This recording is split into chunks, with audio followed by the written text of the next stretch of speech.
Hello, everyone. We have Matthew Cappelli on our show today. Matthew is a licensed physical therapist, founder of 83 Physical Therapy and Wellness, based in Philadelphia, Pennsylvania. He earned his master's degree from College of Philadelphia and completing his studies between 1995 and 2000. With over 24 years of experience, Matt specializes in orthopedic rehab, post-surgical recovery, manual therapy, and emphasizes personalized one-on-one patient care, developing tailored treatment plans to enhance mobility and overall well-being. Welcome to the show, Matthew. How you doing today? Thanks. I'm great. It's great to be here. Thanks for Great. having me. Uh, I love asking, how did you decide to become a physical therapist? And when did you decide to do so? Uh, I don't have one of those altruistic stories like somebody like really close to me got injured and I really wish I could have done something for them. Uh, so when I was in high school, like I really loved the idea of helping people, and I really liked science and healthcare. Um, and when I was looking around for different just areas to study, I just decided, I looked at med school and I'm like, that's going to take way too long and it's going to be way too much money. And I like the concept of being able to work with people a little bit more closely, more directly, instead of a doc rolling in 3 minutes later, they're rolling out, and leaving you. So I wanted to be able to spend more time with people. So that was it, and, in high school I applied and, got into school, and the rest is history from there. So you actually got into the program directly from high school. So it was a master's combined program. That's correct. It was an accelerated program. Yeah. So which was helpful. I'm a little jealous because it's a lot of people decide on this career later in life when they're completing their bachelor's. Sometimes they're not sure what they want to do, but since you decided in high school, that's great. They're very good. All right, so can you tell us about your experience working as a physical therapist and what actually inspired you to start A3 Physical Therapy Clinic? Sure. I graduated in college in 2000. And it was, at the time too, the market was really, really bad. That's when Medicare was going through a lot of their changes for PPS. I don't know how many old heads are listening to this, but it was, things were rough as I was getting closer and closer to graduation. So I was really like reconsidering my career choices here. But I graduated, took my exam, and then I started looking for jobs. And it took me a while. It took me a good 6 months after I graduated, and I started working for a company called NovaCare Rehabilitation. So they're a big company in this part of the state, and it was an outpatient clinic. So I worked for those, and then I went to a bunch of different outpatient clinics over the years, um, and just progressed my career that way. For the last several years, I was working at a retirement community, and like it was great and all because the hours were great, the pay was great, it was pretty consistent work. But I just really couldn't. I couldn't take the model of it. It really wasn't healthcare; it was more like sick care. So we're just getting sick people, working with sick people, kind of getting them better enough, discharging them home. I was like, I just couldn't do it anymore. So, working for so many decades, I always was interested in working for myself. So about 3 years ago, I started looking into doing this for my own, just for myself. Went through the state regulations and started figuring it out. I was like, I've been working for somebody else for so long. I think I want to do it and make my own decisions and how I can truly help people instead of being told how to help people by my boss, by the facility I worked in, insurance companies, that kind of stuff. Interesting. Interesting. Thank you for sharing that. So was that did you work in an assisted living facility? When you say I did. help? Uh-huh. So it was, Yeah. So I was a rehab manager for years, probably about 15 years of my career or longer. I was managing outpatient clinics, then managed nursing home, then retirement facilities, assisted living. Like I did the whole gamut of it, and it was, I was really burnt out from it. I really started to dislike my profession. And I just, like, I can't do this the rest of my life. I need to make a decision. I need to make a change. so you had the experience of managing other people's clinics, so to speak, right? And then decided to do it on your own. Very good. And so another question I have for you, did you go all in or did you quit your job and study your own clinic, or you still worked full time and then you did your clinic on the side? What was it like? Yeah, that's great. So it's interesting because I have two daughters, one who's now in college and one who is a junior in high school. And I was just hoping I could ride out my assisted living career until my youngest graduated. Tuition is not cheap. College tuition is not cheap. But I figured once she gets out of high school, I can kind of branch out. But I couldn't take it. So what I started doing was I have a mobile practice right now. So I'm currently having two jobs. So I'm full time with my mobile practice and I'm full time working at a gym where I can get health insurance. Uh, so in the next couple of weeks, I'm in the process of negotiating a lease so I can work on getting my own standalone space. So I can do everything in one location. So I did both. Like I couldn't just, burn the bridges, burn the boats and jump all in. Just with responsibilities to my family. I just couldn't take that chance of just jumping all in and not be able to have some kind of income coming in. Makes sense. Makes sense. Okay, thank you for sharing that.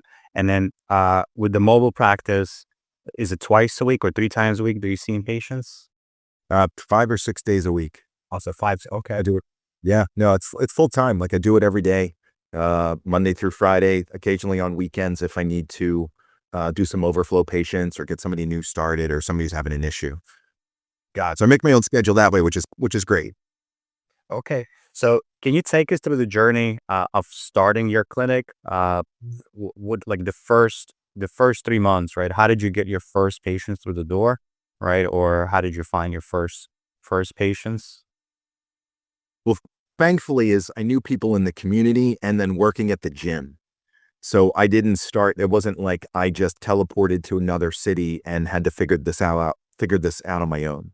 I work with clients at the gym where I do personal training with.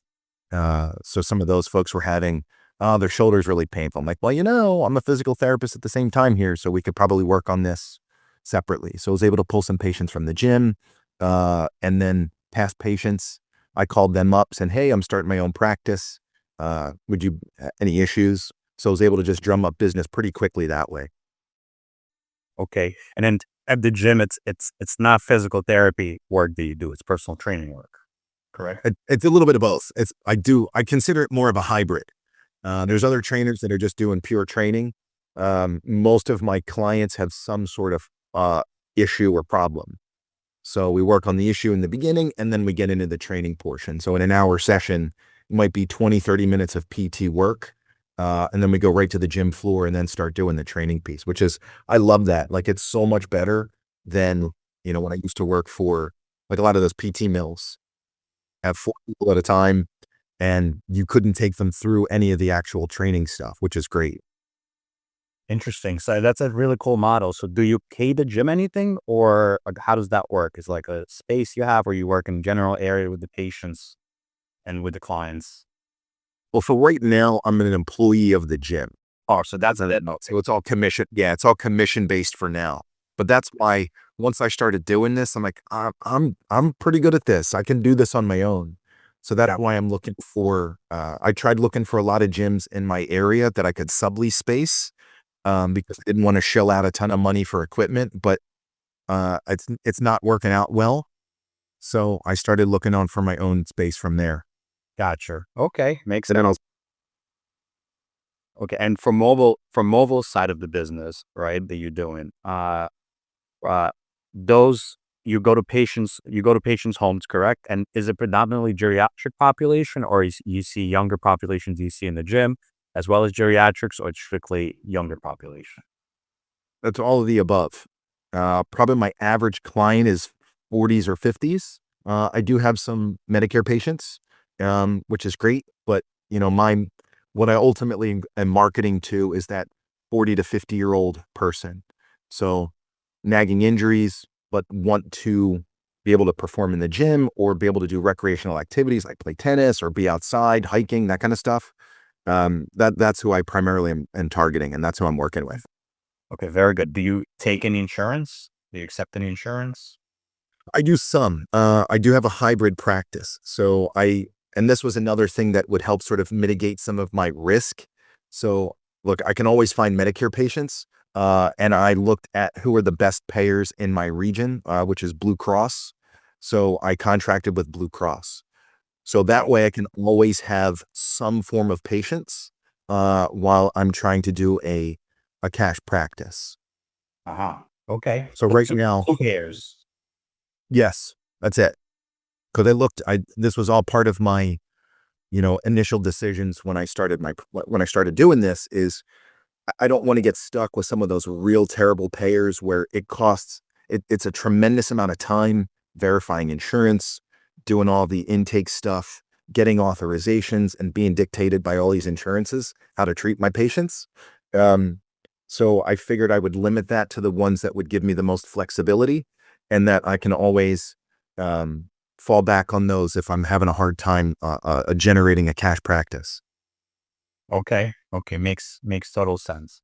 Uh, Matt, and then you take Blue Cross Blue Shield out of network or in network? You actually got credentialed. I'm in network for Blue Cross Blue Shield. Yes.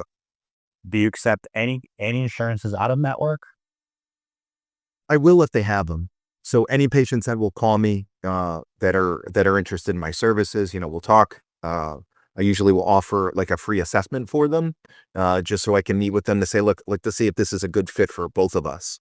And they'll say, oh, I have this plan. I'm like, oh, contact your insurance, see if you have out of network insurance. If you do, that's great. But this is what my rate would be, and I'll give you a super bill. Like I have all that stuff set up so they can contact their insurance to get reimbursement. Okay. Yeah. Thank you for clarifying that, because I think one of the dilemmas that a lot of people have that's starting a clinic is, should we take insurance? Should we be strictly cash based? And I actually agree. You should definitely accept if your insurance is. A lot of mobile providers only network with Medicare and then out of network for most other insurances. The only difference that I see that these providers sometimes they'll check eligibility themselves and tell the patient, hey, we checked, you have deductible. Here's what's going to cost before you meet the deductible. Here's what's going to cost once deductible. Once your deductible up, then you start hammering a little. Uh, yeah, and then yes, once your deductible has been met, and some people just go strictly cash based, not even accepting Medicare. I mean, I believe that accepting some insurances, especially when you're starting out, is a must. But it has to be worth your time. Especially for a mobile therapist, where and unless it's medic, it's not worth your time to go to patients' homes. That's my take on it. Absolutely. And then, did you credential with insurances yourself, or you used the third party to help you with that? I used Medicare was a nightmare. It was like a 50 some page document. I don't know. Maybe I'm making that up. I don't remember, but it was monstrous and I had no idea what I was doing. So I did hire somebody to help me with the credentialing process for that. Blue Cross was easy. So I just figured out how to do that online, and it was just an online application. It was pretty self-explanatory. Medicare was not fooling around with, because like if I check the wrong box, this could be 90 more days of delay, 90, like I was looking at stuff and I just got all freaked out. Like I'm not, it was worth a few $100 to me to pay somebody to do it. Save me hours of time. And ultimately that like, the aggravation more than anything. I was like, I'm not interested in that. Makes sense. What did you use for credentialing? It's funny, somebody I found on Facebook. Okay. So I joined a bunch of Facebook groups and was just asking questions, and somebody, private messaged me. And so we started talking back and forth, and he had helped me with he gave me a lot of time for not charging me, just a lot of different questions on operational stuff. So I was like, oh, we do credentialing. And I was like, you're my guy. Like I'll gladly pay you, because of all the time you spent out of the kindness of his heart, really. Yeah, no, that's great. I love Facebook groups and it's social media in general. Uh, for learning different things, connecting with people in the industry. There's a lot of useful information there. Matt, do you do any marketing now, and did you do any in the beginning? And if so, what type of marketing? Right now, not so much. And again, the reason is with my mobile practice, like this is the thing why I want to get off the road. Like I don't mind it. I don't mind driving to people's houses, but it's really hard for me to cluster them back to back. So I'm always driving 20 minutes, maybe 30 minutes away, and there's a lot of inefficient time. So I can't take a lot of patients. So just organically, I have a wait list, because of they live in a different suburb of Philadelphia, for example. Like, well, I'm not in that area until Tuesdays and Thursdays, and I'm full for those days. So it's going to take me some time. Yeah. So I'm not doing marketing at this point. So it's just word of mouth referrals. I do have a plan once I get my brick and mortar. I'm going to absolutely hire a marketing coach to help me with that, because I've been reading books and trying to spend a lot of time absorbing that information, because none of that stuff was ever taught in school. We learned nothing in business, nothing in marketing whatsoever. So this is all completely like, it's all Greek to me, and it's going to take me time to do it. And again, I'm not messing around with that. It's worth investing in a coach for something like that, just to get me up and running. Because I don't want to reinvent the wheel. Like, I want to use proven systems. This has worked. I'm just going to hop in, make it real, and go from there. No, makes total sense. Absolutely. And do you work with other clinicians like chiropractors, massage therapists, or the physical therapists to refer to other patients? Yeah. Actually, yeah. Specifically, there's a massage therapist in my neighborhood.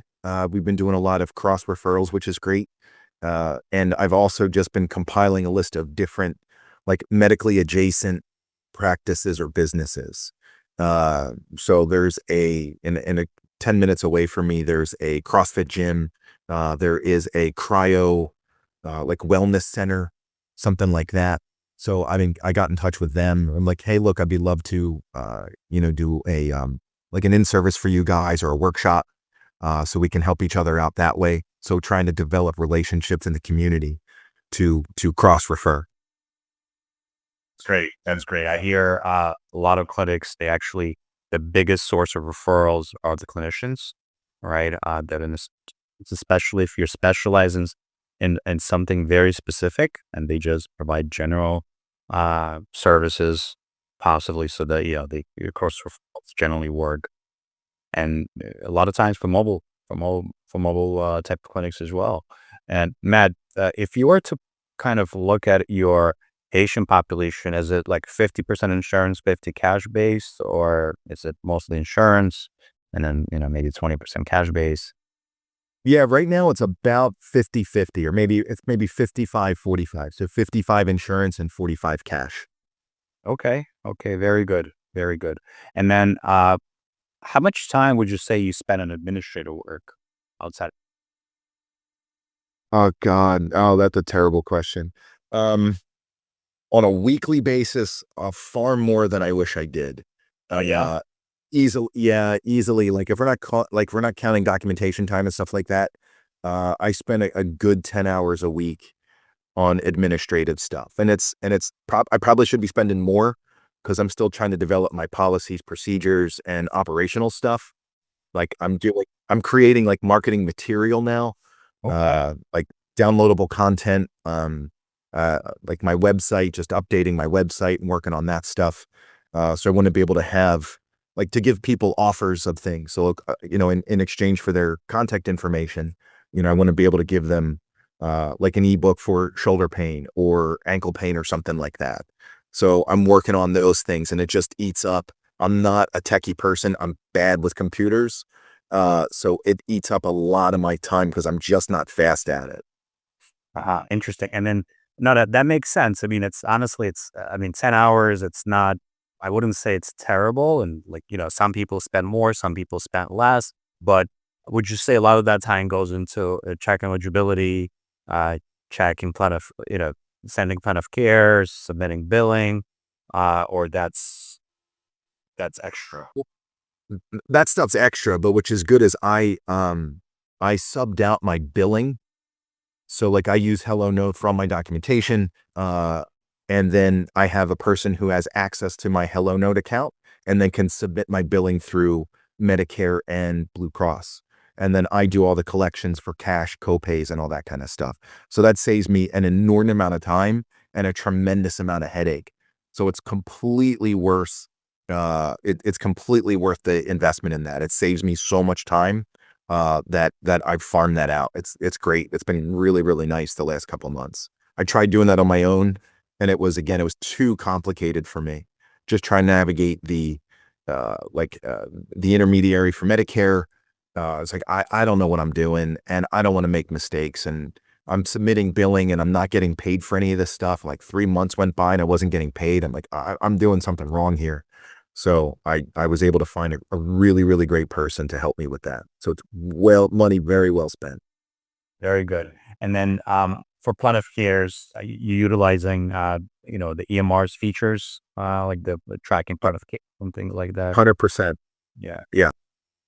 Very good. And then you mentioned, one of the things I like to ask people since you're a mobile provider for your patients, do you utilize a map feature that we have to see where your patients are located and kind of structure your logistics around that? Oh, no, I haven't. No, I haven't. I'm just using the Waze app and Google Maps. It is. We're actually integrated with Google Maps, so it's a great feature. Oh, nice. So you can see your patients and could build your route from there. Yeah, that's included. Yeah, yeah. Oh, okay, very good. So now in terms of reports, do you run any reports? I mean, I'm assuming plan of care report probably, right? Since you have Medicare case. Oh, yeah. Yeah. Any other? Especially Go ahead. Sorry. with Medicare changing their regs, like I don't have to get the signatures. So for 2025, so that's been a lot easier. But I still send that stuff. I check it. I run the reports. So all the docs do stuff. I take care of all that stuff. Yeah. Okay. Do you run any other reports through the system on like a monthly basis? I do. Like I'm running some of the financial reports, just collections. I still need to spend more time and do more deeper dives into them just so I understand them better. Okay. But I do. Very good. Very good. What do you find the most difficult part of the business, like running and operating business and starting a business as well, I guess? For me now, it's just the operations. And like as a clinician, you're used to seeing somebody with knee pain. You just kind of know what to do, how to do it. You go through your tests. Like I'm just trying to develop those structures and those policies and things. Like that's the part that I'm just really bad at. So like I know it in my head, like it makes sense, but that's no good. Like that doesn't help anybody. So as I want to scale my practice and expand beyond myself, I can't just have somebody like telepathically understand what I need them to do. So it's just creating these procedures and things is just I'm just terrible at it. So that's been a real challenge for me. Mhm. Okay. Okay. I mean, yeah, different people, like I hear different feedback, on challenges. Some people, they're starting out, they're afraid of billing, like, insurance, anything insurance just makes them very anxious. Some Right. people afraid of delegating, some people I hear afraid of just hiring, so like those are the things that I personally hear. That's what business owners. Okay, very good. But what wh- what are you planning to accomplish in 2025 within your clinic? Is it getting like a brick and mortar space? What's your short term plan for this year? Yeah. I am fully invested in getting a place by this summer. So I want to have my clinic up and running by August is what my goal is. And I'm well on my way to that. So which I'm happy about. So that's step one. Step two would then be to work on like my marketing plan. How do I attend to, because I'll have some of my patients like follow me. Like some of the people I know that I drive to probably won't come, which I totally accept in attrition. So I need to be able to replace those, and I can't rely on just word of mouth. I don't want to be in those situations where it's feast or famine, where I have a ton of people and I'm so busy running around, like just treating everybody all the time. And then when you start discharging them, like a lot of people's their plan of cares end kind of at the same week, or in 2 weeks. And then I have nobody. And then I'm trying to scramble for more patients. Like Yeah. I'm trying to develop a system for my marketing so that I can have a steady, constant flow. So I don't have to, I just don't want to be stressed. I don't want to stress out about that stuff where it's who's, is the phone ringing today or not? I don't want to deal with that stuff. So I'm trying to get that stuff situated.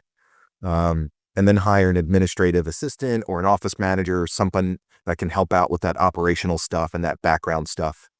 And then go from there. I mean, that's my plan for this year. Oh, that's great. That's a great plan. And honestly, I I hear you on this, like being stressed, and usually it is stressful in the beginning when you have a need space, just like, hey, can I, am I able to pay rent next month, right? Am I able to pay this person's salary, etc. But it's again, afterwards that I think it's, you look back and it's like, oh, you know what, it was totally worth it, yeah. Usually if you're able to solve these problems, it's all great from there. And Matt, for your mobile side of the business, are you planning to continue seeing patients in home, or you want to do like, end of the year completely brick and mortar and then not see patients in their homes? Yeah, that's a great question. Like I thought, I'm not sure yet, because what I thought was, like again, I'm a risk averse person. Like I get real nervous about making these kinds of decisions. So if I was a little bit more assertive and a little more aggressive, I'd probably looking to hire somebody right away to take over the mobile practice, the mobile portion of it, and continue. Right. Yeah. So I don't know. I'm a little squeamish about that. So I'm not sure, but that's like, it's an idea I keep kicking around because I have plenty of people who would love to continue. If I can hire somebody who's a good fit with me and a good fit with my practice, and they can just take that right over, or even if it's um, like a part-time person who wants to be able to do that would be great. So I'm considering it. I just don't know. I'm just not sure yet. Yeah. Yeah. That makes, yeah, I understand. Yeah. A lot of times it's that decision. I mean, I think some of the clients I've spoken to, a lot of them were kind of did it, part-time mobile and part-time brick and mortar in the beginning. Just make sure once they filled up their schedule in the clinic. Yeah. Some things I've seen, and some people went all in. They had enough patients to see in the clinic. What is your take on physician referrals? Are you a believer in physician referrals? That's another taboo I keep hearing in the industry. Like some people are pro physician referrals. Some say, oh no, I don't expect any referrals from physicians. I don't market them. What is your take on that? Uh, Frankly and honestly, I couldn't care less. Couldn't be less interested in it. Like when I first was an outpatient manager, I was doing that, going to the door to door, Yeah. knocking on physicians' offices, bringing candy, bringing cakes, bringing cookies, just trying to get a glimpse of the doctor. Then I learned quickly, they're not the people that matter. It was the people at the front desk, because they're the ones actually talking to their patients. So then I would start to, market more to the front desk people. What do they want? What do they want for lunch? And so I learned that lesson early on. But it doesn't matter. Like people have freedom of choice. Pennsylvania is a direct access state, so I can work with anybody for 30 days. So I'm not going to waste my time calling on physicians, because who knows what kind of referrals I'm going to get from them. I ultimately want to choose. I know this sounds kind of like cocky, but I want to choose who I want to work with. I don't want to just get random people. So I can market who I want in my practice, because it's good for them. It's good for me. And then they're going to tell their friends, who will tell their kids, and whatever, and grow my practice that way. If I get a referral from a physician, great. But if I don't, that's You wouldn't bet on it. No, makes sense. Listen, it's I love hearing different opinions on that. Some people just strictly work on physician referrals. Some actually work uh from anything but physician referrals. Right? It all depends on your preferences. No, that makes total sense, Matt. And then another question I have: what are some tools that you can't live without, like everyday tools that you use day to day to manage your tasks? To get through the day or through the week. coffee helps. Coffee helps. I'm old school, so I've like I use the calendar on Hello Note. Like I use that. Like that's really important to me. But I have an old date book that I follow, because when I'm in and out of people's houses, I'm not bringing in my laptop. So Okay. I just have pencil and paper, just tracking my notes for like for my scheduling. Sure. That's a big one. Uh-huh. Um, Clinic tools. What else? Like my hands are a big one. Sure. So that makes sure I make sure I touch like I'm touching each patient at least once a session, that we're doing some form of mobility. I invested in a deep tissue laser. I use that a lot, which is really helpful, because it's been a nice thing to add um, value add to my practice, which has been nice. Kind of a pain to lug around to people's houses, but I would rather have, yeah, okay. that's right. Yeah, it's like a 35-pound box that I'm lugging around every day. So keeps me in shape, I guess. Absolutely. Okay. Yeah, my iPad. I'll use my iPad. Like my iPad, I use on the road. Okay. All right. And then iPad is for what, documentation, or what do you use iPad for? Documentation and like map directions and stuff like that. Sure. Makes sense. All right. Very good. And what advice you have for therapists that are currently working and they're looking to, maybe do part-time kind of private practice or full-time, anything that you would say is a must to do prior to starting? Yeah. Couple things. I would first believe in yourself. Like you can do it. If you feel really confident in your clinical skills and you have a great relationship and rapport with people, like you can do this on your own. Like you can. I would join Facebook groups and just find out any private practice clinics and ask questions. Ask. I couldn't believe it. Like people that I would consider like competitors of mine, I reached out to and they couldn't have been more helpful. Like other cash clinicians in my neighborhood. And I reached out to them. I'm like, hey, like I'm thinking about starting a practice. And I was thinking I'd hear crickets, like I wouldn't hear a response. But like, hey, give me a call when works for you. And people just in the middle of their day were more than willing to answer questions, talk to me on the phone, like call anytime. I really couldn't get over that. So don't be afraid to ask questions. Keep asking. And then start looking at like a business coach. Again, to me, it's not worth reinventing the wheel here. There's a lot of people who've done this. They've made all the mistakes. I'm very happy to pay them to help me mitigate and minimize a lot of those mistakes. I'll still make my own. Don't get me wrong. I'll make plenty, but at least that way I can avoid a lot of those major ones that could be like catastrophic. Like you did something, Absolutely. out of your state regulations or something. Like that's a big deal. Like I'm not messing with that. Um, so that's like those would be my first couple of things to really pay attention to. Okay. Okay. Thank you for sharing these. Yeah, I've noticed that mentorship is a big one that everybody talks about, and I agree. Having someone to reach out to or share ideas with, I think it's extremely important, or especially if it's someone from the therapy space, right, or from healthcare space that's done something similar in the past. Yeah, I totally Oh, agree. it's massive because it's worth, I don't know about you, but like being held accountable really, really helps. Like, I consider us like, we're coaches to our patients. Like we're mentors to our patients. We're telling them, we're giving them advice. They're seeking help from us. Why isn't this the same thing for me? Right? Like I want somebody who can help me walk me through these things, make sure I'm not talking crazy and I'm heading in the right direction and can help steer me so that I can make good informed decisions now because I intend to do this until I retire. So I can't be making major monster mistakes, whether it's financially or professionally. I want to make sure everything I do is above board and then I'm moving in the right direction. So the mentorship and coaching is, to me, it's money very well spent.